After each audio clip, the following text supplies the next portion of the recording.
महाराष्ट्र की राजनीति में NCP chief Sharad Pawar party में आए एक बड़े बवंडर से जूझ रहे हैं।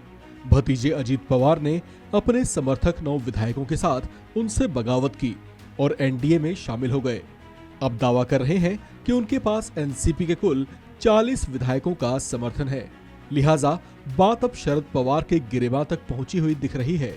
चर्चा ये भी है कि अजीत पवार चाचा शरद पवार की पूरी पार्टी पर ही कब्जा करने की मंशा रखते हैं।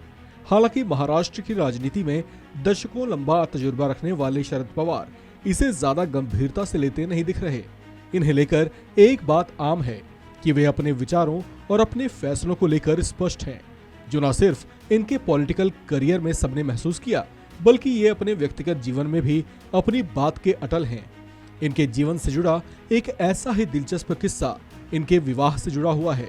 ये जब शादी के लिए लड़की पसंद करने गए थे तो उसके आगे भी अजीब शर्त रखाए थे। आखिर क्या थी वो थोपी गई शर्त, जिसे उस समय इनकी भावी पत्नी ने स्वीकार भी कर लिया था। शरद पवार मूल रूप से एक महाराष्ट्रियन परिवार से आते हैं। इनका जन्म पुणे के बारामती में हुआ था। इनके पिता एक कोऑपरेटिव सोसाइटी में सीनियर पोस्ट पर कार्यरत थे, जबकि मां एक जानी मानी समाज सेविका थीं और चुनाव भी लड़ चुकी थीं। एनसीपी सुप्रीमो शरद पवार की माताजी अपने दौर में स्थानीय निकाय चुनाव लड़ने वाली इकलौती महिला प्रत्याशी थीं। इस तरह से शरद पवार को राजनीति का ककहरा बचपन से ही अपनी मां से सीखने को मिला। राजनीति का शुरुआती पाठ इन्होंने अपनी मां से ही सीखा। वहीं से इनमें राजनीति के प्रति गहरी रुचि जग गई थी। इनका परिवार एक प्रतिष्ठित परिवार था। कॉलेज की पढ़ाई खत्म होने के बाद शरद पवार के घर वालों ने इन पर शादी के लिए दबाव बनाया।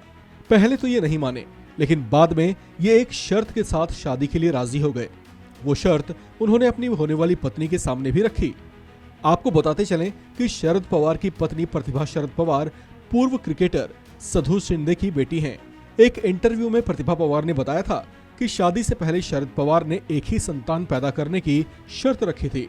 वो शर्त मानने पर ही इनकी शादी हुई और इस तरह से इनके घर एक बिटिया ने जन्म लिया, जिनका नाम इन्होंने रखा सुप्रिया। सुप्रिया सुले वर्तमान में एनसीपी की कार्यकारी अध्यक्षा हैं। शरद पवार कॉलेज के दिनों से ही राजनीति में रम गए थे। महज 26 साल की उम्र में ही शरद पवार ने पहली बार सक्रिय राजनीति में डेब्यू किया और चुनाव जीतकर विधानसभा पहुंचे। इतना ही नहीं, राजनीति में इन्होंने सफलता की सीढ़ियां भी बेहद तेजी से नापी। वे सिर्फ 38 वर्ष की उम्र में ही महाराष्ट्र के सबसे युवा मुख्यमंत्री बने। साल 1978 में कांग्रेस के बंटवारे के बाद पवार दूसरे गुट में गए, लेकिन महाराष्ट्र में जनता पार्टी को सत्ता से दूर रखने के लिए इंदिरा की कांग्रेस से गठबंधन किया। हालांकि शरद पवार पहली बार मुख्यमंत्री जनता पार्टी के समर्थन से ही बने थे। साल 1999 में सोनिया के विदेशी मूल का मुद्दा उठने पर शरद पवार को कांग्रेस से निकाल दिया गया था। ऐसे में साल 1999 में उन्होंने एनसीपी के नाम से अपनी एक अलग से पार्टी बना ली थी। शरद पवार मुंबई क्रिकेट एसोसिएशन के अध्यक्ष रह चुके हैं, जबकि वे बीसीसीआई के चेयरमैन और आईसीसी के प्रेसिडेंट भी रह चुके हैं। इस खबर में फिलहाल इतना ही। बाकी अपडेट्स के लिए बने रहिए वन इंडिया हिंदी के साथ।